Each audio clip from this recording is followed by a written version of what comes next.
بسم اللہ الرحمن الرحیم۔ ناظرین کرام، آج ہم تارخن انسانیت کے اس دردناک باب کا ذکر کرنے جا رہے ہیں جس میں نافرمانی، غرور اور ضد نے پوری ایک قوم کو ہلاکت کے دہانے تک پہنچا دیا۔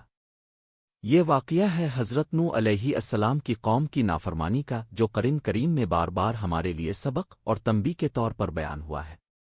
قوم نوح کا اغاظن گمراہی۔ حضرت نوح علیہ السلام کی قوم شروع میں اللہ کو ماننے والی تھی، مگر وقت گزرنے کے ساتھ ساتھ انہوں نے نیک لوگوں کی قبروں پر مجسمے بنانا شروع کر دیے۔ ابتدا میں یہ مجسمے صرف یاد کے لیے تھے، مگر رفتہ رفتہ یہی مجسمے عبادت کا مرکز بن گئے۔ یہی وہ لمحہ تھا جہاں سے شرک کا دروازہ کھل گیا۔ حضرت نوح کی طویل دعوت۔ اللہ تعالیٰ نے حضرت نوح علیہ السلام کو نبی بنا کر بھیجا۔ قرآن کے مطابق حضرت نوح نے 950 سال اپنی قوم کو سمجھایا، دن میں بھی دعوت دی، رات میں بھی سمجھایا، علانیہ بھی بلایا، چپکے بھی نصیحت کی، مگر قوم نے کیا جواب دیا؟ ہم تمہیں کھلی گمراہی میں دیکھتے ہیں۔ نافرمانی کی انتہا۔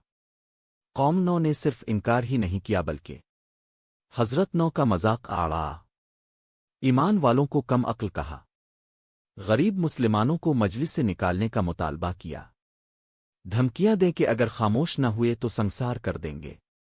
یہ وہ غرور تھا جو انسان کو اللہ کے مقابل کھڑا کر دیتا ہے۔ دنیا کی محبت اور آخرت کی بھول۔ قوم نوح نے دنیا کی طاقت، مال اور سرداری کو سب کچھ سمجھ لیا۔ وہ کہتے تھے، ہم تمہاری بات کیوں مانیں؟ تمہارے ساتھ تو کمزور لوگ ہیں۔ یہ جملہ دراصل ہر دور کے متکبر لوگوں کی پہچان ہے۔ حضرت نوح کی فریاد۔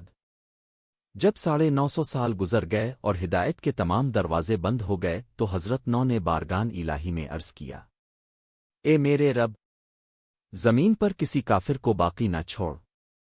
یہ بددعا غصے میں نہیں بلکہ انصاف کے تقاضے کے تحت تھی۔ نافرمانی کا انجام۔ اللہ تعالیٰ نے فیصلہ فرما دیا۔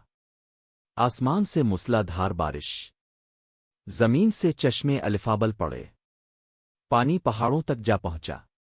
وہ لوگ جو حضرت نوح کا مذاق الفاڑتی تھے آج پانی کی ایک بوند کو ترس رہے تھے۔ ہمارے لیے سبق۔ یہ واقعہ ہمیں سکھاتا ہے کہ نافرمانی کبھی معمولی نہیں ہوتی۔ اللہ کی مہلت کو کمزوری نہ سمجھو۔ حق کا مذاق الفاڑنا ہلاکت کا سبب بنتا ہے۔ نبی کی نافرمانی پوری قوم کو تباہ کر سکتی ہے۔ ناظرین، آج اگر ہم بھی گناہ کو فخر سمجھیں، نصیحت کرنے والوں کا مذاق اڑائیں، اللہ کے حکم کو نظر انداز کریں، تو یاد رکھیں انجام قوم نوح سے مختلف نہیں ہوگا۔ اللہ ہمیں نصیحت قبول کرنے کی توفیق عطا فرمائے۔ آمین۔ میرا یوٹیوب چینل اسلام کی باتیں سبسکرائب کریں۔ شکریہ۔